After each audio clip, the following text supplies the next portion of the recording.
Hi friends, welcome back my channel Sukanya Krishna. Today recipe mixed fruit custard ఎలా చేసుకుందామో చూద్దాం. ముందుగా కొన్ని పాలను తీసుకొని స్టవ్ పై పెట్టి మరిగించాలి. మనకు ఎన్ని కావాలంటే అన్ని పాలని తీసుకోవచ్చు, లీటర్ కానీ హాఫ్ లీటర్ కానీ. ఇలా బాగా పాలని మరిగించాలి. అలాగే ఒక చిన్న గిన్నెలో చల్లని పాలను తీసుకొని కస్టర్డ్ పౌడర్ దొరుకుతుంది కదా, దాన్ని మనం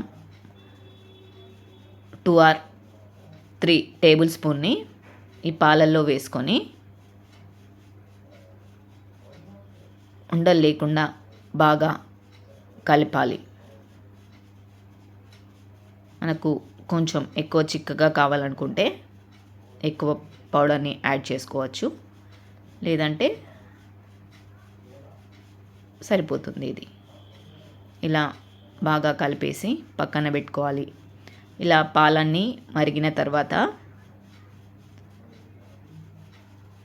మన టేస్ట్కి సరిపడే షుగర్ని నేను ఒక చిన్న గ్లాస్ తీసుకుంటున్నాను. తీసుకొని దాంట్లో వేసుకొని బాగా కలుపుకోవాలి.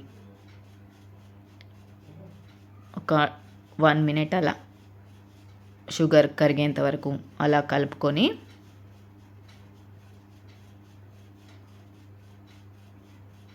మనం ముందుగా కలిపి పెట్టుకున్న కస్టర్డ్ పౌడర్ని దీంట్లో వేసి బాగా కలపాలి. ఒక 5 minutes వరకు దీన్ని ఇలా కలుపుతూ ఉండాలి, లేదంటే ఉండలుగా తయారవుతుంది. కొంచెం కలుపుతూనే ఉండాలి. ఇలా 5 minutes తర్వాత చిక్కగా కస్టర్డ్ రెడీ అయిపోతుంది. ఇలా రెడీ అయిన తర్వాత మనం స్టవ్ ఆఫ్ చేసి పక్కన పెట్టుకోవాలి. దీనికి కావలసిన ఇంగ్రీడియంట్స్ ఎనీ సీజనల్ ఫ్రూట్స్, మనకు పిల్లలకి కానీ ఎలాంటి ఫ్రూట్స్ ఇష్టమైనా కూడా అవి యాడ్ చేసుకోవచ్చు. నేను యాపిల్, మ్యాంగో అండ్ దానిమ్మ గింజలని, అలాగే బనానాని కూడా తీసుకున్నాను.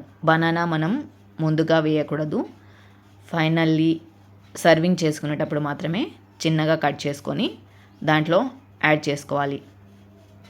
ఇలా కస్టర్డ్ కొంచెం చల్లారిన తర్వాత వేడివేడిగా ఉన్నప్పుడు వేస్తే అంత టేస్టీగా ఉండదు. సో కొంచెం రూమ్ టెంపరేచర్కి వచ్చిన తర్వాత కట్ చేసి పెట్టుకున్న ఫ్రూట్స్ అన్నింటినీ బాగా వేసుకోవాలి. మనం ఎన్ని ఫ్రూట్స్ అయినా వేసుకోవచ్చు. ఎనీ సీజనల్లో దొరికే ఫ్రూట్స్ ఏవైనా కానీ, డ్రై ఫ్రూట్స్, టూటీ ఫ్రూటీ, అలా ఎనీ ఫ్రూట్ మనకు నచ్చినవన్నీ దీంట్లో యాడ్ చేసుకోవచ్చు. ఇలా వేసి బాగా కలిపేసి ఒక 2-3 గంటలు ఫ్రిడ్జ్లో పెట్టుకోవాలి. అంతే, ఎంతో టేస్టీ హెల్తీగా కూల్గా సమ్మర్లో తీసుకునే ఫ్రూట్ కస్టర్డ్ రెడీ అయినట్లే. మనం సర్వింగ్ బౌల్లోకి తీసుకున్న తర్వాత చిన్నగా కట్ చేసిన బనానా, అలాగే ఎంతో టేస్టీ అయిన సబ్జా గింజలని కూడా వేసుకొని సర్వ్ చేసుకోవాలి. Thank you friends. ఈ వీడియో మీ అందరికీ నచ్చిందని అనుకుంటున్నాను. నచ్చితే లైక్ చేసి కామెంట్ చేసి మా ఛానల్ని సబ్స్క్రైబ్ చేసుకోండి.